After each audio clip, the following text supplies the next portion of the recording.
Émilie, tu me dis quand on débute? Ah, vas-y, hein. On Faut se y aller lance? direct.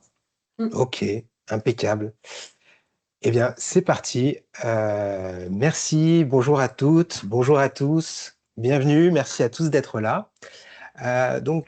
Aujourd'hui, on se retrouve pour essayer de comprendre ensemble ce qui change vraiment avec Omnibus. C'est un texte qui a fait beaucoup parler, qui rebat pas mal les cartes de la CSRD. Alors, non pas en supprimant complètement ses ambitions, mais en la recentrant sur l'essentiel. Et c'est en tout cas l'objectif que s'est donné l'Europe avec cette réforme: simplifier, rendre les choses plus proportionnées. Et c'est ce qu'on va vous proposer de voir aujourd'hui. Et on va voir que cet allègement de la CSRD, il ne veut pas dire pour autant que les attentes, elles diminuent pour les entreprises. Donc aujourd'hui, quelques mots sur les intervenants de ce webinaire. D'abord, Delphine, il y a Delphine Leduc. Bonjour Delphine. Delphine, elle est associée au sein de Baker Tilly et elle pilote les sujets réglementaires et d'audit ESG. Et en tant que commissaire aux comptes, elle est également directement engagée dans des groupes de travail nationaux sur la CSRD. Et elle va donc pouvoir nous apporter son regard précis sur ce que dit réellement la réglementation, sur la manière dont elle évolue avec Omnibus et aussi sur la façon dont les auditeurs vont l'interpréter. De mon côté, moi, c'est William Hubelman. Je suis manager chez Goodwill Management et j'accompagne mes clients avec une double casquette selon les besoins, les situations, conseil ou audit, et notamment sur des sujets de mise en conformité CSRD. Et mon rôle aujourd'hui, c'est de vous aider à traduire les textes en quelque chose d'intelligible, de pragmatique et d'adapté à votre situation. Et puis, on aura le témoignage de Céline Boiron. Bonjour Céline, de la SACVL, un acteur majeur de l'immobilier à Lyon. Et la SACVL, elle fait partie de ces entreprises qui sortent du champ de la CSRD avec Omnibus. Et avec Céline, on va justement voir ce que ça change quand on ne peut plus s'appuyer sur la contrainte réglementaire pour faire avancer les sujets de la RSE dans son entreprise. Avant d'entrer dans le vif du sujet, un mot rapide sur qui nous sommes chez Baker Tilly. Baker Tilly, c'est un acteur du top 10 des cabinets d'audit, de conseil et d'expertise comptable. On est plus de 2000 collaborateurs qui accompagnent depuis plus de 60 ans des dirigeants et des entreprises de toute taille sur leurs enjeux financiers et extra-financiers. Et aujourd'hui, au sein de Baker Tilly, on a un pôle durabilité qui réunit trois briques complémentaires: l'audit, le conseil avec Goodwill Management et LinkUp, et le logiciel avec Acte 21. L'idée, elle est simple, c'est pouvoir accompagner les entreprises, nos clients, de manière complète, que ce soit pour comprendre les règles, les appliquer et, sur la durée, piloter leur démarche RSE. Pour vous donner le déroulé de ce qu'on va voir ensemble, d'abord, on va commencer par voir ce qui change vraiment avec Omnibus, comment la directive évolue, qui reste concerné, qui ne l'est plus, ce qui change concrètement pour les entreprises. Ensuite, on regardera les ESRS révisés. L'Europe, elle a voulu les rendre plus simples, plus lisibles. On verra jusqu'à où ce travail a vraiment simplifié les choses et où l'ambition reste malgré tout bien présente. Troisième étape, on parlera du reporting après Omnibus, c'est-à-dire comment une entreprise, qu'elle soit encore dans la CSRD ou qu'elle en sorte, qu'est-ce qu'elle peut faire pour la suite. Et on prendra ensuite un temps pour le témoignage de Céline de la SACVL et son retour d'expérience qui sera très précieux. Et donc on terminera avec les points clés à retenir et on prendra, si on en a le temps, vos questions. Alors, on démarre avec Omnibus et ce que ça change vraiment, en particulier en termes de périmètre d'application, avec des impacts très concrets pour les entreprises. Alors déjà, pour poser le contexte, pourquoi Omnibus? Ce qu'il faut retenir, c'est que ce texte, il n'est pas tombé du ciel. Il arrive à un moment où l'Europe, elle a dû revoir un peu ses priorités. En quelques mois, comme vous le savez, l'environnement politique européen, il a pas mal changé. On a eu le renouvellement du Parlement, de la Commission européenne, on a eu le rapport Draghi sur la compétitivité, on a eu l'élection américaine, et plus largement, on a eu un climat général de remise en question du poids des normes et de la réglementation pour les entreprises européennes, et notamment en matière d'écologie. Bref, tout ça, ça a amené l'Europe à se poser la question du poids de la réglementation pour les entreprises. Et face à ça, la Commission, elle a pris une position assez nette: on simplifie. Elle a lancé un plan qui vise clairement à réduire cette charge administrative avec des objectifs à moins 25% de charge administrative en moyenne pour les entreprises et même plus pour les PME et les ETI. Et pour mettre tout ça en musique, elle n'a pas fait que des simples petites retouches, elle a sorti un paquet, un arsenal complet. C'est ce fameux omnibus dont on va parler et dont l'objectif, c'est de recentrer l'ensemble du cadre réglementaire européen en matière de durabilité, CSRD, CS3D, taxonomie, d'autres éléments du pacte vert, pour enlever tout ce qui est redondant, tout ce qui est jugé trop lourd, tout ce qui ne fonctionne pas dans l'État et garder l'essentiel. Et pour comprendre comment tout ça, ça va s'organiser concrètement dans le temps, je vais laisser la parole à Delphine. Merci William pour cette introduction à Omnibus. Donc là, l'idée c'est rapidement de vous présenter en fait le train de mesures qui a été donc lancé par la Commission européenne le 26 février 2025. Je pense que cette date, on s'en souvient tous. C'était la publication des donc deux projets de directive Omnibus. Donc Omnibus finalement, ça a conduit à modifier trois textes que sont la CSRD avec des amendements à ce texte d'origine. Ensuite, ça vient modifier les ESRS et la taxonomie. Ces trois textes, on voit, ils suivent des processus législatifs qui leur sont propres, puisque la CSRD, c'est une directive, les ESRS sont des actes délégués, on parle de règlement taxonomie, donc ils ont chacun leur processus, mais néanmoins, ils sont très interconnectés, ces textes, comme vous le savez. Donc, pour faire vraiment bref sur les étapes clés de ces trois textes, on commence donc par le premier qui est donc l'amendement de la CSRD. Donc le projet Omnibus comprenait deux directives, une directive Stop the Clock et une directive qui s'appelle Contenu, Content. Et donc la directive Stop the Clock, qui a été le premier volet, a permis de repousser de 2 ans l'application de la CSRD pour les entreprises qui n'y étaient pas encore soumises à ce moment-là, à savoir les entreprises de la vague 2 et de la vague 3. C'était une façon de suspendre le texte, voilà, le temps de finaliser les projets d'allègement prévus par Omnibus. Donc c'était une étape importante. Et là, depuis quelques semaines désormais, on a enfin la publication au journal officiel de cette directive CSRD modifiée, donc de la directive contenu, qui était donc le deuxième volet. Après, voilà, je vous passe beaucoup d'étapes, le trilogue, le vote donc, par le Parlement et le Conseil européen.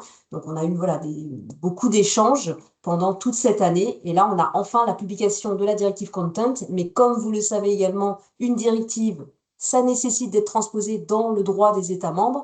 Ça veut dire que cette directive, aujourd'hui, elle n'est pas encore directement applicable et elle doit être transposée par chacun des États membres, dont la France, bien entendu, qui a prévu de publier donc cette transposition d'ici la fin de l'année. Parce que normalement, à partir de la publication, les pays ont 1 an pour transposer la directive. Donc, publication 26 février 26, ça voudrait dire qu'on a jusqu'au 26 février 2027. Donc voilà pour la CSRD, donc ça y est, là, à l'heure où on se parle, on y voit plus clair, les règles du jeu sont quasiment connues, reste plus que la transposition. On a le volet ESRS qui avait pour vocation à alléger ces normes qui avaient été jugées, comme William l'a indiqué, assez lourdes et administrativement pour les entreprises.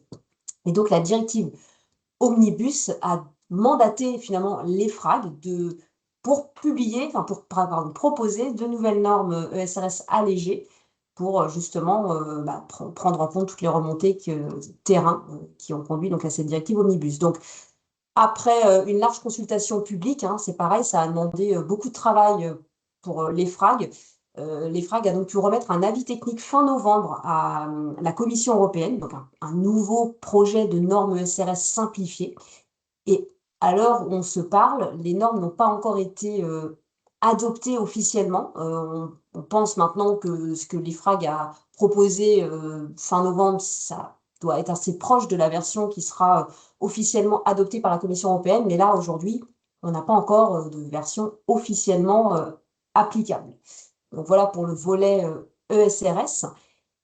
Alors, on a isolé le volet VSME, on reviendra sur ce sujet après, puisque bien entendu, comme les ESRS, la CSRD, les seuils sont beaucoup plus élevés qu'avant, donc il y a beaucoup plus d'entreprises qui sortent donc, du champ d'application de la CSRD, et donc le sujet VSME est bien sûr important et fait l'objet de beaucoup d'échanges, parce que on voit bien que ça va être une norme à laquelle beaucoup d'entreprises qui sortent du scope pourront se raccrocher. Et aujourd'hui, on a une norme VSME qui a déjà été publiée, mais néanmoins, cette norme devrait être revue pour être plus adapté justement à des entreprises de plus grande taille qui étaient auparavant soumises à la CSRD et qui ne le sont plus. Donc VSME aujourd'hui existe, mais on attend un acte délégué, un nouvel acte délégué mi-2026. Et puis enfin, le volet taxonomie. Donc la Commission européenne avait adopté en juillet 2025 donc un premier paquet de simplifications concernant la taxonomie.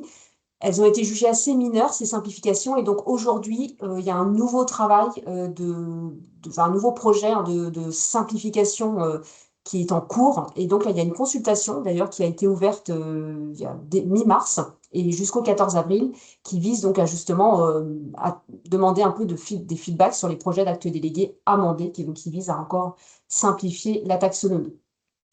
Et on verra que plus tard, le but, c'est d'ajouter, on va dire, de compléter les activités qui seront soumises et éligibles à la taxonomie. Pour l'instant, ce n'est pas encore, c'est pas encore le cas.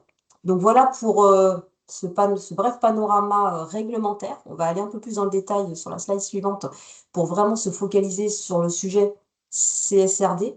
Donc, ça ne vous aura pas échappé, le périmètre a été radicalement diminué. Je pense que là, le terme est bien choisi, puisque on avait environ 46 000 entreprises qui étaient concernées au sein de l'Union européenne, et on a aujourd'hui à peine 5 000 entreprises qui seront concernées par cette CSRD. Donc autant dire que l'objectif initial, qui était de pouvoir couvrir un maximum de groupes et d'entreprises pour permettre une bonne comparabilité des données publiées, l'objectif là, voilà, il est moins facile à atteindre. Donc on voit que ça a été quand même, Omnibus est venu fortement perturber les ambitions initiales de la Commission européenne. Donc, quels sont les nouveaux seuils, hein? Les seuils avant Omnibus étaient les suivants, hein, ils sont à l'écran. C'était de dépasser 2 des 3 critères, 250 salariés, 50 millions de chiffre d'affaires ou 25 millions de total bilan, donc 2 des 3. Donc, on voit que ces seuils étant à la fois au niveau entité individuelle que groupe, ça embarquait énormément de groupes de PME, de petites PME qui étaient détenues par une même holding et qui, par le fait d'un calcul à l'échelle consolidée, dépassaient les seuils. Eh bien, là, après Omnibus, les seuils sont, ça y est, confirmés officiellement. Ce sera donc 1000 salariés et 450 millions de chiffre d'affaires. Donc, on est sur des seuils cumulatifs, attention, par rapport à avant où on était sur 2 des 3 seuils. Et bon, toujours à l'échelle soit individuelle ou groupe, mais on voit que voilà, on sort 90% des entreprises qui étaient initialement concernées.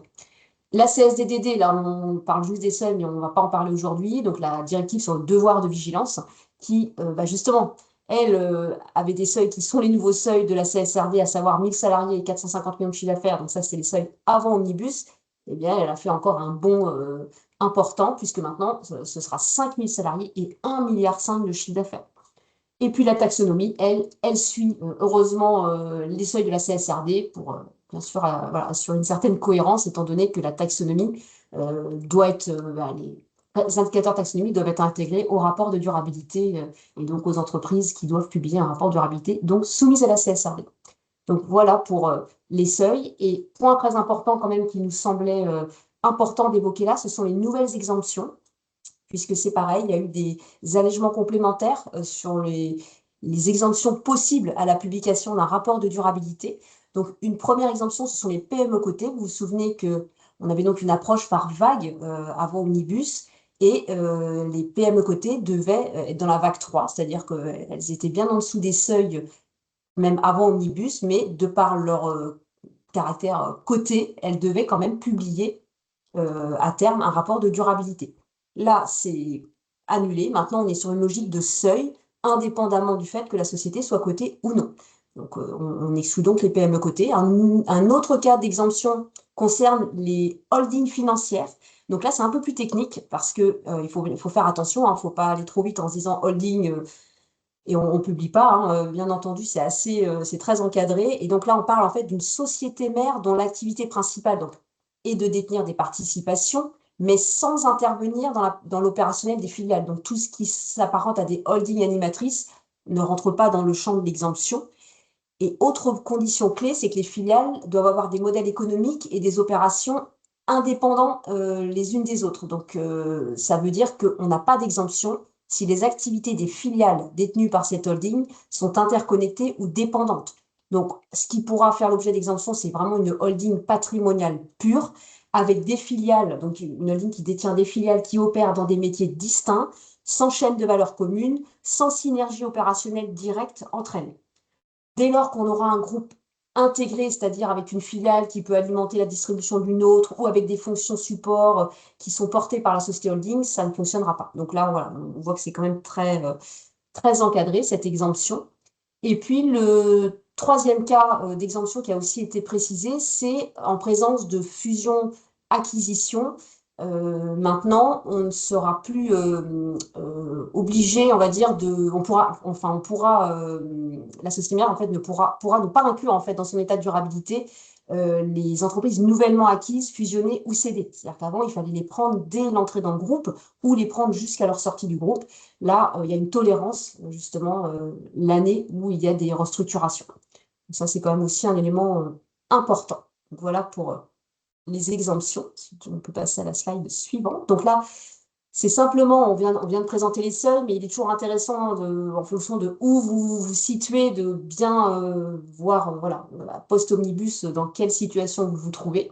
Donc là, on voit, donc, comme on l'a pu évoquer, la directive, elle a transformé les conditions d'entrée dans la CSRD. On passe vraiment d'une logique de vague à une logique de seuil. C'est-à-dire qu'aujourd'hui, le seul critère, et quelque part, c'est plus simple de ce point de vue-là, c'est est-ce que je dépasse les seuils ou pas. On n'a pas de notion de si on était soumis à la NFRD avant ou si on est PME, coté.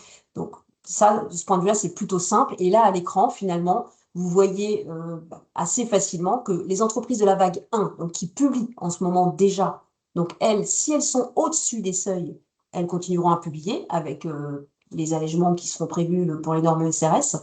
Donc elles, pas de changement en dehors des normes SRS. Celles qui sont en dessous des seuils et qui publient en ce moment, elles donc vont sortir du scope.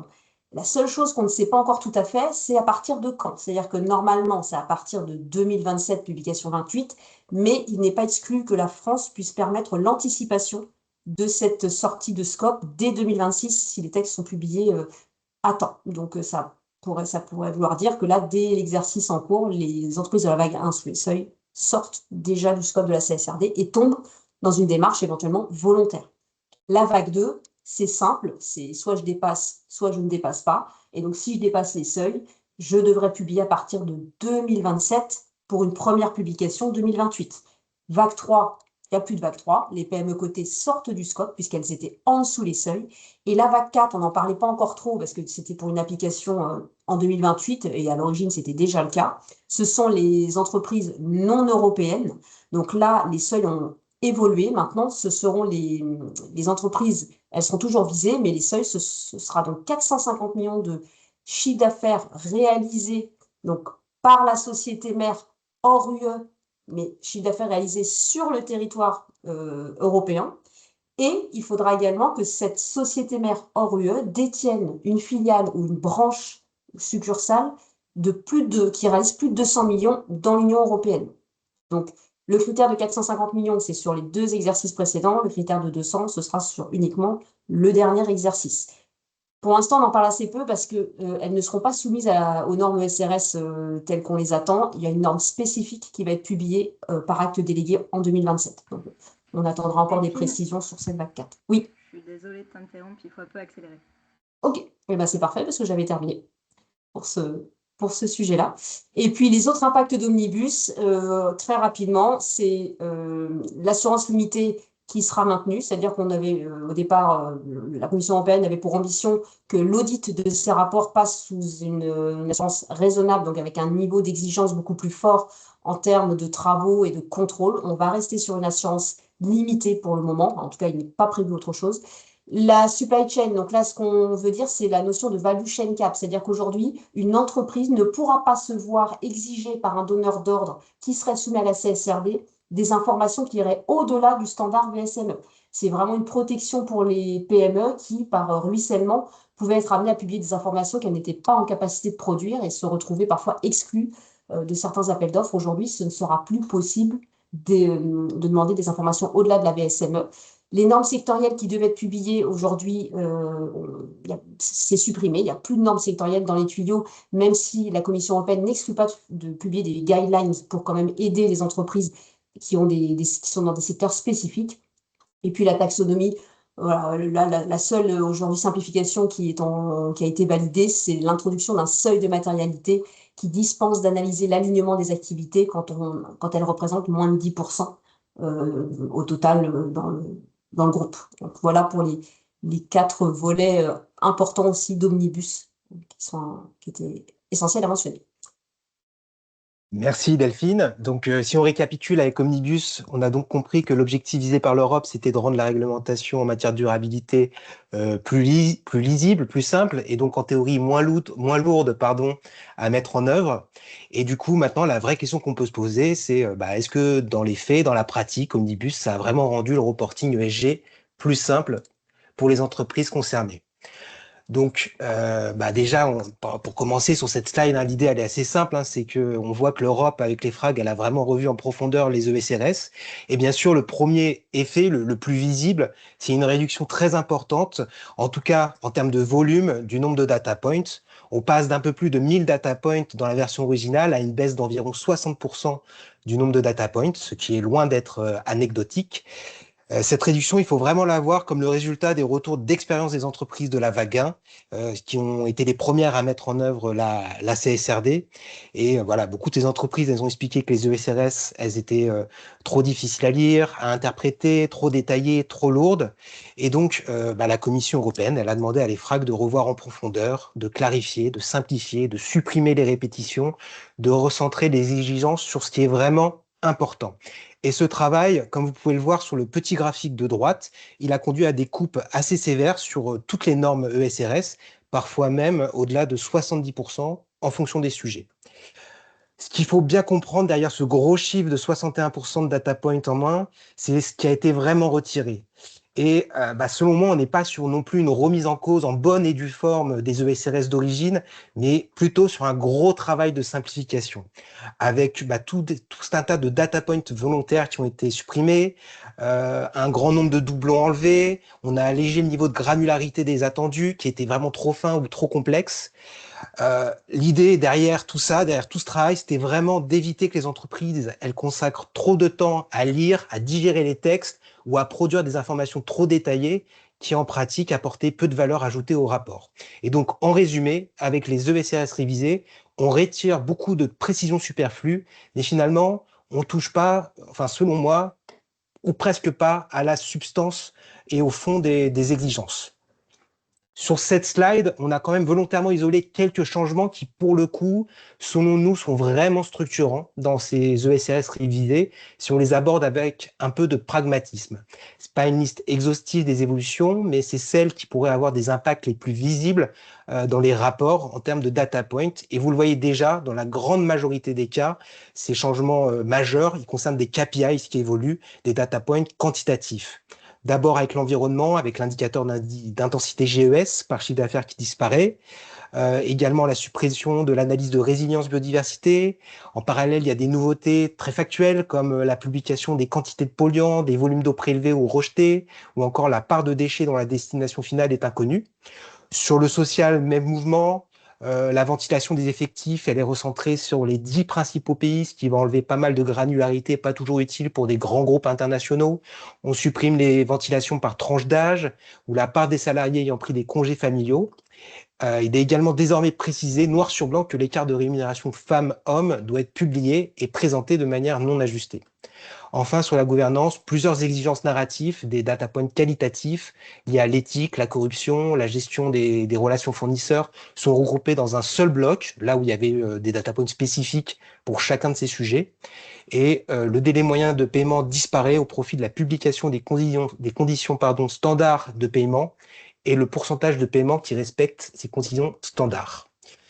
Donc voilà, le message, au regard de ces grands chiffres annoncés sur le nombre de data points en moins, il faut quand même prendre des pincettes et in fine, comme j'ai dit plus tôt, il s'agit avant tout d'un travail de simplification plutôt que des changements très radicaux, bien qu'on en retrouve comme on voit sur cet écran. Sur cette slide, on quitte les indicateurs et on s'intéresse à l'impact des ESRS révisés sur la structure même du rapport de durabilité. Le premier point important à retenir, c'est que les 10 normes thématiques, elles restent en place. Les sujets, ils changent pas. La seule vraie modification à signaler, c'est E3, qui est recentré uniquement sur l'eau. Tout ce qui concernait auparavant les ressources marines, on va le retrouver désormais dans E5, ressources et économie circulaire. Et par contre, là où ça bouge vraiment, c'est sur la philosophie du rapport de durabilité. Les ESRS, elles deviennent moins prescriptives, moins contraignantes sur la forme. Et l'idée, pour aller droit au but, c'est de permettre aux entreprises, en tout cas celles qui le souhaitent, de sortir d'un exercice trop scolaire où on cherchait à cocher ces data points les uns après les autres. Et ça passe par plusieurs propositions, comme le fait d'écrire noir sur blanc, d'officialiser que on peut avoir plus de liberté sur comment on organise la formation, si on respecte quand même l'architecture des normes. On peut regrouper ce qui a du sens, éviter de répéter les mêmes choses dans différents chapitres, mettre en annexe des éléments techniques, les méthodologies, les données taxonomie. Bref, on quitte ce côté peut-être, en tout cas, on laisse la possibilité de quitter ce côté trop scolaire pour quelque chose de plus centré sur le fond. Un bémol quand même, plus de liberté, ça veut dire aussi plus de jugement professionnel pour organiser, prioriser, décider où placer l'information. Et avec la simplification des ECRS, forcément, du coup, c'est moins cadré. Et donc, peut-être que là où on passait des heures à décortiquer les normes avant pour les lire en entier, maintenant, on va peut-être passer un peu plus de temps à se mettre d'accord dans les entreprises sur la définition de ce qui est attendu par les normes ou comment on va y répondre au mieux. Enfin, les impacts d'Omnibus sur la double matérialité. Le premier changement, c'est qu'on n'est plus obligé de cartographier toute la chaîne de valeur dans le détail pour identifier ses impacts, ses risques, ses opportunités. On peut désormais s'appuyer sur des rapports sectoriels, des travaux académiques, des analyses de matérialité qui ont déjà fait le travail. Deuxième évolution, la disparition des sous-enjeux.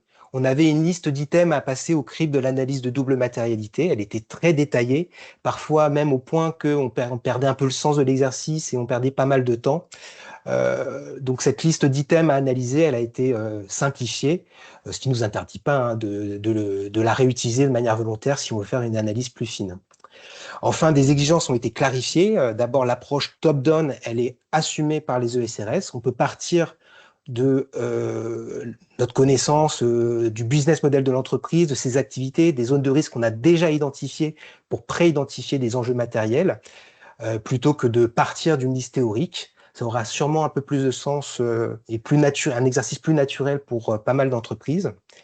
Omnibus clarifie également la manière de prendre en compte ce qui a été déjà mis en œuvre dans l'évaluation de la matérialité d'impact. Donc concrètement, lorsqu'on évalue l'importance d'un impact négatif généré par son entreprise, on doit désormais prendre en compte les effets des actions qui sont menées par l'entreprise pour maîtriser ces impacts négatifs. Mais attention, il ne faut pas tenir compte des actions qui n'ont pas encore été mises en œuvre ou qui sont à venir. Et enfin, il est clarifié qu'il n'y a pas d'obligation de mener de consultation spécifique des parties prenantes pour l'analyse de double matérialité et qu'on peut s'appuyer sur ce qui existe déjà, tout ce qui va être enquête interne, instance de représentation du personnel, échange client, échange fournisseur. L'idée, c'est pas de forcément lancer un dispositif supplémentaire juste pour la CSRD si le travail est déjà mené par ailleurs. Alors, une fois qu'on a dit tout ça, le périmètre qui change, les ESRS qui s'allègent, la double matérialité qui devient plus pratique. La question qui arrive naturellement, c'est très bien, maintenant, on fait quoi? Quel reporting après Omnibus? Et la réponse qu'on va voir très clairement, c'est que deux trajectoires se dessinent selon les entreprises, celles qui restent et celles qui sortent. Et c'est ce qu'on va voir avec Delphine. Merci William. Donc effectivement, on va pas revenir sur les seuils. Donc là, je pense que vous savez si vous restez, si vous sortez, ou si vous allez y rentrer ou ne pas y rentrer du tout. Donc là, l'idée, c'est d'aller sur le sujet du reporting volontaire. On va directement parler de cette notion de reporting volontaire qui va finalement concerner beaucoup d'entreprises. Parce que le champ d'application étant de plus en plus restreint, on se rend quand même compte que les entreprises sont déjà engagées. Et finalement, la CSRD dans sa forme initiale, aura au moins permis d'embarquer énormément d'entreprises et de groupes sur leur analyse de double matérialité, sur l'analyse de leurs enjeux. Et ça, c'est une dynamique qu'il ne faut pas casser aujourd'hui et donc il faut continuer d'avancer.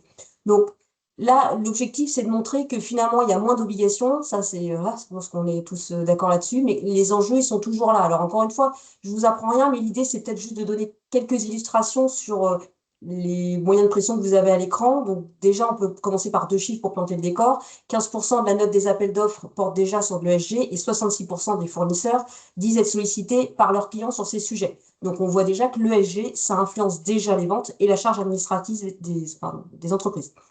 Concernant les 4 moyens de pression, clairement, quand on parle de réglementation, c'est quand on publie de manière volontaire, finalement, on anticipe des futures réglementations. Je pense par exemple à la transparence salariale. Aujourd'hui, c'est une obligation qui n'a pas de sanction en tant que telle, mais si une entreprise a déjà des actions pour réduire l'écart de rémunération entre les hommes et les femmes, pour mettre en place un plan de rattrapage par métier, eh bien, la loi sur la transparence salariale, elle va devenir une formalité et il n'y a pas de risque de notoriété. Donc, on voit qu'aujourd'hui, la problématique, c'est que la réglementation de plus en plus intègre de l'extra-financier dans les comptes, mais en général assez tardivement, c'est-à-dire plutôt sous forme de sanctions. Aujourd'hui, les éco-contributions qui visent à intégrer justement le coût du recyclage, on le fait peser sur les entreprises qui les répercutent souvent sur leurs clients, mais c'est bien une façon de prendre en compte de l'extra-financier dans le financier. Dès lors qu'on va être dans l'anticipation, on va beaucoup moins subir certaines sanctions, certaines taxes qui sont aujourd'hui imposées aux entreprises. Donc la réglementation, c'est clairement un sujet qui va s'imposer à toutes les entreprises. Donc plus on anticipera, mieux on les digérera. Le volet donneur d'ordre qu'on voit aussi, hein, c'est évidemment pour répondre aux appels d'offres. Aujourd'hui, un reporting public stable, bah, ça remplacera une partie de tous les questionnaires qu'on peut recevoir, parce que la difficulté aujourd'hui, c'est que beaucoup de fournisseurs envoient leurs questionnaires propres, et ça fait aussi beaucoup de temps à passer pour les entreprises, et quand on a un reporting qui est publié sur un référentiel connu, eh bien, c'est beaucoup plus simple, ça accélère les réponses, ça améliore la note de qualification, et puis ça ouvre l'accès à plus d'appels d'offres. Donc là, il n'y a pas de débat, y aller volontairement, c'est forcément du temps de gagner, notamment quand on répond à des appels d'offres. Le volet collaborateur, le volet marque employeur, on ne va pas le redire, mais c'est quand même une réalité, hein. Les talents, aujourd'hui, ils regardent plus des preuves que des slogans. Donc, quand on publie de façon officielle, bah, on attire et ça permet d'engager et retenir. Et ça, c'est quand même une réalité dans un contexte où c'est toujours plus difficile de recruter. Le volet investisseur et assurance, hein, c'est essentiel, évidemment. Quand on a des données publiées, stables, auditables, bah, ça permet bah, de rassurer des investisseurs, des financeurs, d'avoir des conditions de financement qui sont souvent meilleures. Donc, il n'y a pas de sujet sur voilà, le volet investisseur et assurance. On va y revenir un tout petit peu après. Le sujet de l'assurance, il est plus du tout théorique. Il y a des zones en France qui ne sont désormais plus assurées. On ne parle même pas des pays étrangers. Le risque assurantiel, il est essentiel. Si vous n'anticipez pas vos risques d'adaptation au changement climatique, par exemple, il y a dans certains cas, vous pourrez ne plus être assuré ou en tout cas payer des surprimes. Donc voilà déjà pour le fait que moins d'obligations, mais il y a toujours autant d'enjeux. Et je voulais faire juste un petit focus sur les risques très rapidement. L'intérêt aussi de publier un rapport ESG, c'est quand même avant tout d'identifier ces risques. Et avant de parler des pressions des parties prenantes, c'est juste déjà assurer sa propre pérennité. Donc, sans enfoncer de porte ouverte, les risques physiques, j'en ai très rapidement parlé, mais les sécheresses, les inondations, malheureusement, à chaque fois qu'on parle de ces sujets, on a toujours un exemple plus récent à citer, hein. Les inondations, je pense que là, dans l'Ouest, on a été quand même servi, et on voit bien que ça peut vraiment paralyser une activité. Il y en a qui n'ont pas encore repris aujourd'hui. Donc, dès lors qu'on n'anticipe pas ces événements qui vont s'intensifier, ça va être un sujet assurantiel, mais ça va être avant tout un sujet exploitation. Donc, le sujet des risques physiques liés au changement climatique, qui sont essentiels, et notamment sur la valorisation des sociétés. On ne vend plus une société aujourd'hui sans intégrer le volet ESG. Donc le risque physique, je pense qu'on l'a tous en tête, et quels que soient les secteurs, hein, qu'on soit dans le tertiaire ou dans l'industrie, les canicules à répétition, les risques d'inondation, on peut tous être concernés. Le volet dépendance, alors il n'est pas forcément à l'écran, mais je ne voudrais pas en parler. Le risque de dépendance, il est aussi extrêmement important à appréhender. Volatilité des prix, la dépendance à des matières premières, que ce soit l'énergie, encore une fois, on le vit pleinement en ce moment, ça peut vraiment mettre en difficulté certains secteurs. Donc réduire sa dépendance à certaines matières premières, c'est forcément réduire aussi ses risques financiers. Donc tout ça, c'est aussi ce que le rapport de ESG volontaire peut permettre d'identifier, parce qu'encore une fois, on ne peut pas piloter sans mesurer. On ne peut pas mettre en place des actions si on ne mesure pas les choses. Donc, le sujet dépendance, le sujet assurantiel aussi, qui est extrêmement important, puisque, comme je le disais, aujourd'hui, il y a un livre blanc qui est extrêmement intéressant qui s'appelle Peut-on assurer un monde qui s'effondre, et qui a été fait par des assureurs et qui montre qu'aujourd'hui, le risque il devient incalculable, le coût il est insupportable et les sinistres deviennent ingérables. Donc, encore une fois, le fait de publier un rapport, enfin, c'est pas la publication qui compte, hein, c'est pas, mais c'est ce que vous y mettez dedans, c'est forcément une façon de se prémunir en termes de risque d'image, de risque juridique, de risque investisseur. et de risques physiques. Donc, extrêmement important d'avoir en tête ces 4 types de risques qui sont déjà une réalité. Et aujourd'hui, les valorisations des sociétés peuvent être très impactées par un simple risque de notoriété. On pense à Orpea, qui ne s'appelle d'ailleurs plus Orpea, qui avait pourtant des notations financières extra-financières qui étaient bonnes. Et on voit voilà, la révélation de certains agissements a complètement fait s'écrouler la valeur d'Orpea. Donc, on voit bien que tout ça, c'est pas dans les comptes et pourtant il faut l'intégrer. Voilà pour quelques exemples. Et là, ce que je trouve important aussi de dire, c'est que la difficulté, c'est que quand on est dans une démarche volontaire, la question c'est qu'est-ce que je fais? Parce que les ESRS aujourd'hui, alors les ESA simplifiés sont pas officiellement publiés et quand bien même elles peuvent être encore parfois un peu complexes pour des entreprises qui sont encore au début de leur démarche et qui pour autant veulent publier un rapport volontaire. Donc là, la difficulté, c'est de savoir sur quoi je me base, sur quoi je m'adosse pour publier un rapport volontaire. La première chose qu'il faut se poser comme question, c'est quel référentiel je retiens. Quand je suis en dehors d'un champ légal, j'ai un choix qui s'offre à moi, mais il est indispensable de produire un rapport ESG en référence à un référentiel, parce que là, on l'a écrit à l'écran, hein, créer un rapport ESG sans référentiel, c'est comme faire de la compta sans plan comptable. Si on n'a pas une base de préparation avec des règles claires, on ne peut pas être compris, on ne peut pas être comparé et on ne peut pas être audité. Donc, qu'est-ce que doit faire l'entreprise qui veut publier de manière volontaire? Elle doit choisir un référentiel. Ça ne veut pas dire qu'il faut prendre un référentiel qui existe déjà clé en main. Ça veut dire qu'elle doit soit prendre un référentiel type ESRS, VSME, IFRS S1 ou S2, le GRI. Il en existe suffisamment aujourd'hui pour pouvoir faire un rapport adapté à votre situation. Vous pouvez également faire un référentiel qu'on appelle ad hoc, qui peut être une combinaison de plusieurs référentiels. La seule chose qu'on demande, c'est que ce référentiel il soit fiable. Donc, c'est idéal quand il est quand même inspiré de référentiels connus. Il doit être pertinent, exhaustif. Ça veut dire qu'il ne faut pas prendre des bouts de référentiels. C'est-à-dire qu'il faut quand même cartographier tous ces enjeux, tous ces sujets. Il faut qu'il soit compréhensible et neutre. C'est du bon sens, mais il faut que ce soit formalisé dans le rapport ESG. De toute façon, vous ne pourrez pas faire auditer un rapport qui n'est pas adossé à un référentiel, puisqu'un auditeur ne pourra émettre un rapport d'assurance que si il contrôle ce rapport en référence à une base. On ne peut pas dire que le rapport il est conforme si on ne sait pas par rapport à quoi. Donc, important de choisir votre référentiel et la slide qui suit, qui est le complément, on peut changer de slide, c'est que ce référentiel doit absolument être adossé à un document plus large qui s'appelle une base de préparation, ou on peut l'appeler une note méthodologique. C'est quoi? C'est l'équivalent des annexes comptables qui édictent les règles et normes qui ont permis d'établir les comptes. C'est exactement pareil.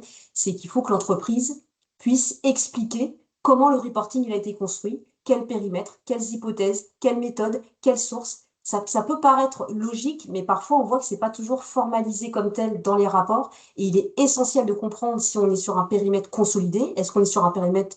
Étant donné que c'est volontaire, les entreprises ont toute liberté de faire ce qu'elles veulent. Donc la transparence, elle va être indispensable pour déjà assurer la comparabilité de son rapport avec éventuellement d'autres entreprises. Donc il va falloir bien préciser le périmètre, sur quoi porte le reporting, le référentiel bien entendu qu'on vient de voir, hein, c'est-à-dire les normes suivies. Et il va falloir dire où se trouve ce référentiel. Il va falloir soit le mettre dans le rapport ou faire un renvoi sur le site internet. Mais en tout cas, il faut que ce référentiel puisse être accessible à celui qui lit le rapport.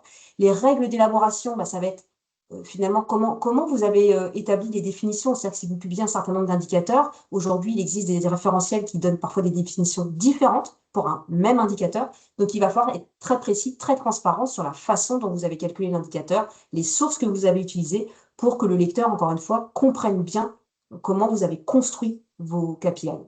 Et puis enfin, il va falloir aussi savoir qui a la responsabilité de ce rapport, mais voilà, ça c'est aussi du bon sens. Donc voilà, très rapidement, ce qu'il faut avoir en tête, référentiel, note méthodologique pour pouvoir bien démarrer son reporting volontaire. Et on ne pouvait pas évidemment parler de référentiel sans évoquer VSME. Et je vais repasser donc la parole à William pour faire un focus sur VSME, qui est quand même aujourd'hui un référentiel qui est souvent voilà, qui questionne les PME qui veulent s'engager dans un reporting volontaire. Ouais, tout à fait. Donc effectivement, quand on parle de reporting volontaire aujourd'hui, la question qui arrive assez vite sur le tapis, c'est sur quoi on s'appuie. Et effectivement, avec Omnibus, la VSME, ça devient un candidat assez naturel.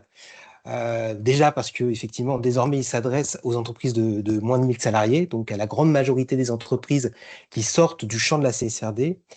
Et deux, effectivement, il y a cette notion de value chain cap qui introduit le fait que les entreprises qui restent dans la CSRD, elles pourront plus demander à leurs fournisseurs davantage d'informations que ce qui est prévu dans la VSME. Et donc, être à l'aise avec les exigences de la VSME, ça va vite devenir quelque chose de très utile, voire nécessaire, mandatory, pour être en mesure de répondre correctement aux questionnaires ESG des grands comptes.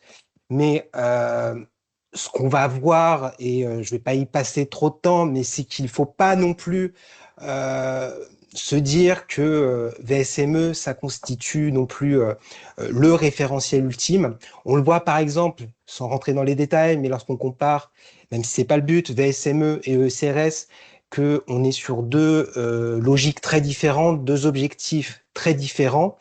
Et donc, finalement, ce qu'il faut retenir de tout ça, c'est que il faut être très clair sur le référentiel qu'on choisit et en tant que reporting volontaire, bah, vous avez toute la main pour choisir ce qui sera le plus pertinent pour vous. Et donc, par exemple, si vous avez des enjeux internationaux, pourquoi pas s'adosser également au GRI, à l'ISSB. Si vous avez des enjeux spécifiques, par exemple sur le numérique, s'adosser à un référentiel numérique responsable. Bref, tout un choix, tout un éventail possible entre un socle VSME et un reporting complet et robuste ESRS, tout un choix possible pour vous qui s'offre à vous. Et justement, pour parler de ce genre de questions qui peut se poser sur plus de SRS, sur quoi je poursuis pour poser ma démarche RSE, je vais vous proposer maintenant de prendre un peu de recul avec un cas très concret, celui de la SAC-VL, qui justement a vécu cette situation avec une préparation de la CSRD ancienne version et la sortie du périmètre Omnibus. Et donc, on va avoir ce témoignage de la SAC-VL et peut-être en commençant, peut-être déjà par présenter la SAC-VL et nous donner quelques mots sur la démarche et le parcours que vous avez poursuivi avec la mise en conformité CSRD et où est-ce que vous en êtes aujourd'hui? Bonjour à tous. Effectivement, donc Céline Boiron, je suis responsable RSE et communication à la SACVEL. La SACVEL, c'est une société immobilière lyonnaise, une société d'économie mixte, à peu près 9000 logements dans Lyon intramuros, moitié social, moitié logement libre, 80 000 mètres carrés de surface tertiaire. On existe depuis 1954, créé par Édouard Herriot à l'époque.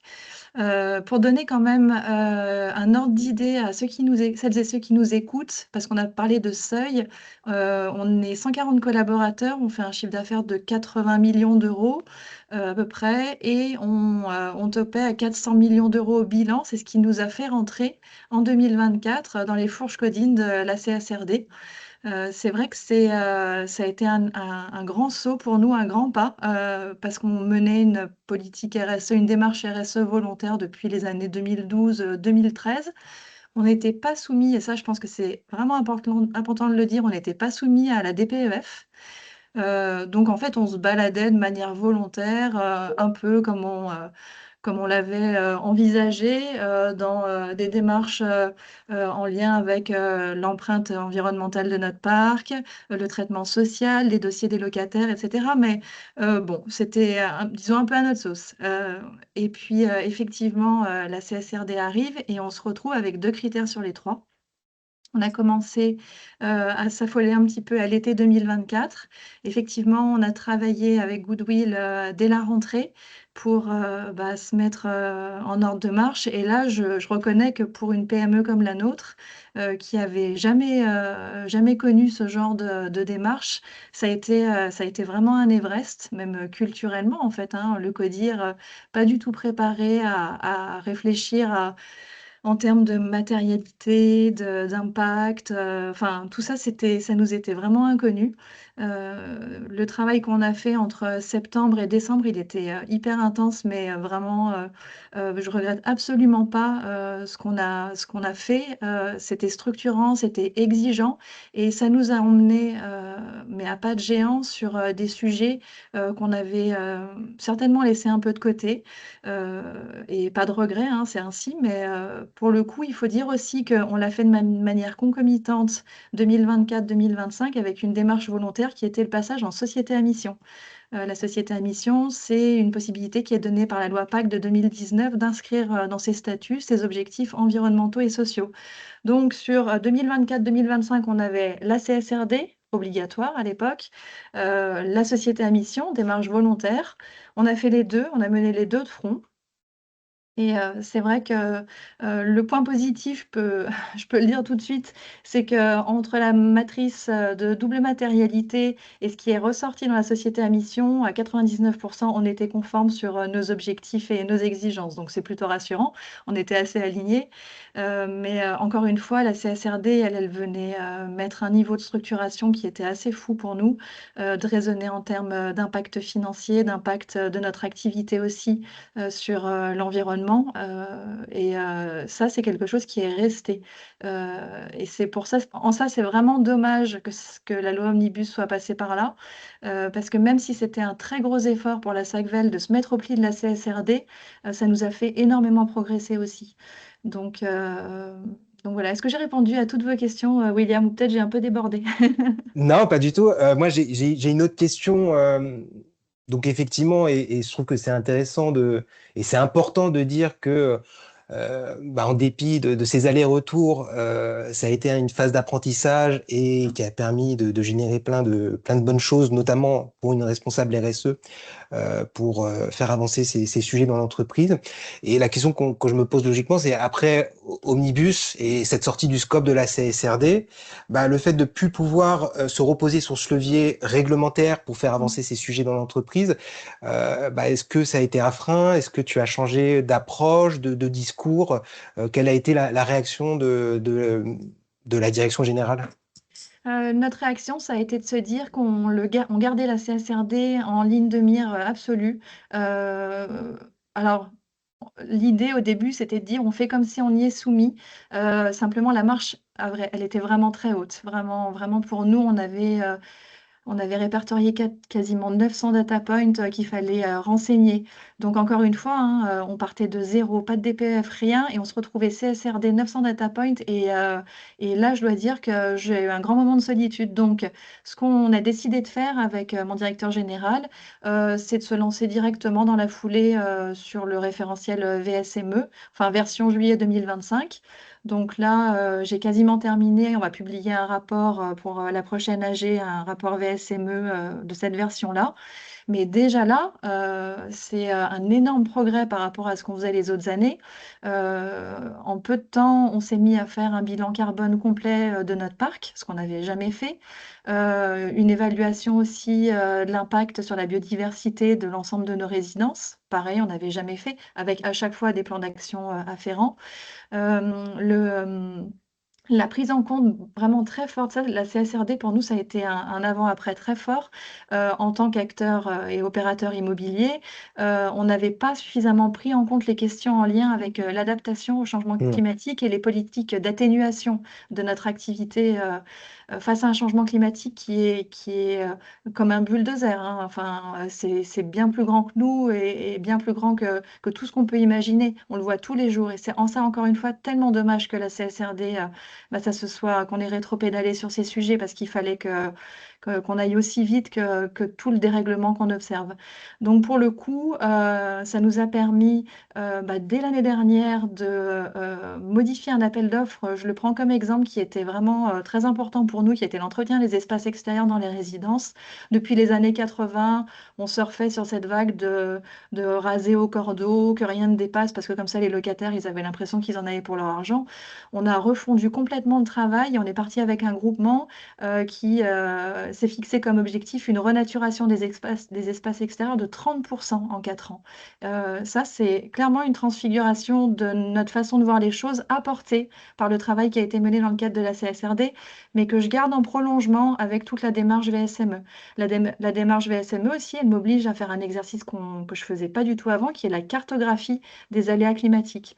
Et cette cartographie des aléas climatiques, elle permet aussi de constituer un levier à la prise de décision. Quelle résidence située dans une zone éventuellement inondable, particulièrement chaude, ou en tout cas qui va présenter des problématiques autour du bâti, bah, finalement, ça va me permettre de les réhabiliter en premier et de faire des choix qui relèvent plus d'une stratégie finalement que au doigt mouillé de se dire bah allez on part sur cette réhab parce que voilà c'est comme ça. Voilà, je veux pas avoir l'air de dire qu'on était des amateurs avant, mais on a toujours fait les choses aussi bien qu'on le pouvait. Mais indéniablement, c'est des référentiels qui sont structurants, exigeants et qui vous tirent vers le haut. En ça, il faut vraiment les garder au quotidien, dans la culturation qu'on a du CODIR, la sensibilisation qu'on a auprès des salariés. Et pour finir, Céline, si vous deviez donner 3 conseils à une entreprise, une responsable RSE qui se retrouve hors scope après ce relèvement des seuils, après Omnibus, bah vous lui recommanderiez quoi avec votre retour d'expérience? Bah, je reviens sur le point fort qui est quand même jamais lâcher tout ce qui est démarche volontaire. Vraiment, ça me semble fondamental. C'est un continuum face à des variations législatives et réglementaires qui sont permanentes. Je pense que le tissu économique, en tout cas en France, il a une capacité de résilience et d'inscription dans la durée sur ces sujets. Il faut absolument se maintenir. En plus, quand on a une démarche volontaire, elle est quand même plutôt bien en phase avec les particularités de l'activité. C'est vrai que la CSRD, des fois, elle venait plaquer des thématiques qui étaient absolument incongrues pour nous. Là, au moins, on est vraiment aligné avec ce qu'on fait.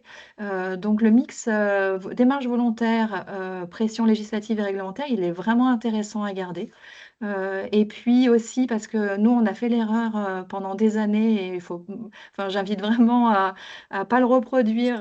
C'est qu'on a toujours trop travaillé ces démarches au niveau du CODIR sans embarquer suffisamment les collaborateurs. Or, les collaborateurs, ils sont capables d'entendre parler de questions en lien avec l'adaptation, avec l'atténuation, et ils le retrouvent dans leur métier au quotidien. Et c'est les premiers acteurs du changement et de la mobilisation sur ces sujets. Voilà. Très bien. Bah, merci beaucoup, Céline, pour ce témoignage et ce retour d'expérience très précieux. Je viens de recevoir une notification qui me dit qu'il reste 5 minutes sur ce webinaire. Donc, bah, je vous propose de nous diriger bah, vers la conclusion et les points bah, qu'on voulait retenir, qu'on voulait vraiment appuyer pour ce webinaire. Donc, quelques messages simples à mémoriser vis-à-vis d'Omnibus. Le premier, c'est que avec Omnibus, vous le comprenez, le paysage, il a pas mal changé. Il y a beaucoup d'entreprises qui sont sorties du périmètre, mais on a, je pense, bien appuyé là-dessus. Ça ne veut pas dire pour autant que les enjeux RSE, ils n'existent plus. Et les attentes clients, les attentes des banques, des partenaires, elles restent.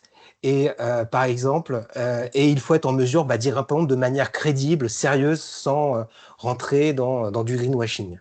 Le deuxième message, c'est que la simplification des ESRS, selon nous, elle ne doit pas être lue forcément que comme un allègement massif. Oui, il y a beaucoup moins de data points, les normes, elles sont beaucoup plus agréables à suivre, il y a moins de granularité, mais in fine, sur le fond, sur la substance, le niveau d'exigence, il reste globalement le même. Ce qui change, c'est beaucoup la forme, pas tant le fond. Pardon. Le troisième message, c'est que pour les entreprises qui sortent, il y a un vrai enjeu, je pense, de ne pas gâcher tout le travail qui a déjà été engagé, et le témoignage de Céline est bien pour ça. Toutes celles qui avaient commencé à structurer leur RSE, à faire de la double matérialité, à remonter des données, elles ont un avantage énorme qu'elles ne doivent pas perdre suite à Omnibus. Et donc, vraiment, le reporting volontaire, ça doit être ce moyen et en même temps volontaire d'e-liberté pour faire un reporting utile, orienté business, visible et qui va avoir le plus d'impact vis-à-vis des besoins de son entreprise. Effectivement, reporting volontaire, VSME, c'est un bon socle pour cette démarche de reporting volontaire, mais c'est pas la solution unique. Voilà. Entre la VSME et tous les référentiels, labels, thématiques, il y a un vrai paysage possible pour construire un reporting volontaire qui vous correspond le plus. Et l'important, voilà, c'est de bien choisir et pourquoi pas de vous faire accompagner là-dessus pour trouver quelque chose qui correspond le mieux à vos enjeux et à vos ressources. Et bien sûr, d'être bien clair sur le cadre que vous choisissez pour asseoir votre démarche de reporting volontaire et montrer qu'elle repose sur des choses crédibles, sérieuses, reconnues nationalement et internationalement. Et enfin, le dernier point, et ça fait le lien avec ça, qui dit reporting volontaire crédible, dit question de l'audit, de la vérification qui peut devenir centrale. L'occasion de sortir de la CSRD, c'est aussi le fait, la possibilité d'être également dans une démarche d'audit volontaire et donc pas complet, moins coûteux, moins long, moins complexe, mais un audit ciblé sur quelques KPI. J'en ai pas parlé dans ma présentation, mais par exemple, si vous êtes répondant à EcoVadis, le fait d'avoir un reporting ESG qui fait l'objet d'une vérification par un organisme tiers indépendant, ça va vous faire gagner des points. Mais globalement, l'idée, c'est que pour tout des données vérifiées par un organisme tiers indépendant, elles vont avoir plus de gages de crédibilité, plus de gages de confiance. Et donc, cette sortie de la CSRD après Omnibus, ça peut être aussi l'occasion de travailler et de faire contrôler vraiment un set d'indicateurs clés vraiment importants pour vos partenaires, vos clients et la stratégie de votre entreprise. On arrive au terme de ce webinaire. C'était assez dense. J'espère qu'on a pu, à travers cette présentation, répondre à beaucoup de vos questions. Merci effectivement à Céline pour son témoignage. Alors, comme le dit Émilie, il nous reste 2 minutes pour répondre à des questions. Ça ne nous empêche pas d'y répondre plus tard. Et n'hésitez pas à nous contacter pour discuter de vos cas individuels. Je vois la question de Ronan, qui travaille chez un éditeur de logiciels qui compte environ 600 salariés et qui se pose effectivement la question d'être soumis ou non à la CSRD. La question de la VSME. Delphine, est-ce que tu as eu du temps pour réfléchir à la réponse? Donc oui, première question, ce que je comprends, c'est que nous ne serons plus soumis. Donc en effet, étant donné que les seuils, peu importe le chiffre d'affaires, le seuil de 1000 salariés est indispensable, donc vous serez hors champ de CSRD. Et vous demandez si vous serez soumis à la VSM. Donc VSM étant une norme effectivement volontaire, il n'y a pas de notion soumis ou pas soumis, c'est une norme voilà, qui doit être choisie. Et la VSM étant par définition volontaire, quid de l'audit par un OTI, je pense que William, tu as parfaitement répondu. Moi, aujourd'hui, ça me semble indispensable, toujours dans cette démarche de crédibilité et pour éviter tout risque d'être accusé de greenwashing ou tout simplement pour progresser même dans vos process, hein, parce que l'auditeur, il vient pas juste dire l'indicateur est bon ou faux, il le fait, mais à l'appui de process comme le fera un auditeur financier. Donc, on s'appuie sur des procédures de contrôle interne, sur les outils de remontée des données. Et donc, c'est un exercice qui est intéressant aussi pour s'améliorer dans la construction de son reporting. Donc, moi, je ne peux que forcément vous inciter à faire auditer votre rapport, ne serait-ce que pour améliorer sa fiabilité et évidemment pouvoir le communiquer en disant, voilà, j'ai aussi eu le tampon de l'auditeur. C'est forcément pour les banques, EcoVadis, les agences de notation ou tous les investisseurs de manière générale, un gage de crédibilité ou même dans le cadre de réponse à des appels d'offres. Petite question supplémentaire, si on se permet de déborder un tout petit peu.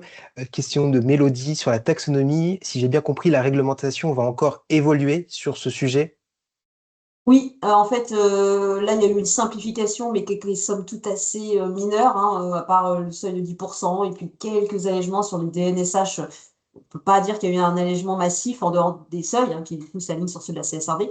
Mais il y a donc là, en ce moment, une consultation pour, justement, il y a eu déjà des projets hein, qui ont été proposés et qui sont en consultation pour vraiment alléger les critères techniques d'alignement, qui soient plus faciles à appréhender, parce que la taxonomie, on n'en a pas parlé, mais c'est quand même un sacré sujet.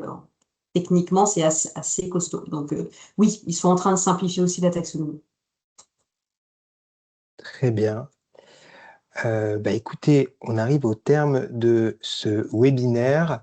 Simplement, pour conclure, je vous partage le prochain webinaire qu'on organise côté Baker Tilly Goodwill Management, qui va tourner autour de la stratégie du Y et un retour d'expérience du cabinet Bourris, qui travaille dans les assurances, sur la définition d'une trajectoire vers une activité plus écologique et plus respectueuse des limites planétaires. Donc, on vous invite à vous inscrire le jeudi 9 avril de 14h à 15h. Et bien sûr, si j'arrive à retrouver le contrôle de ma souris, on reste disponible à votre écoute et là pour répondre à vos questions et pour suivre. N'hésitez pas à nous contacter via le site internet et au plaisir de poursuivre les échanges. Merci à tous. Merci beaucoup à Céline pour son retour d'expérience et on espère vous revoir tous très prochainement. Merci à tous. Au revoir. Merci.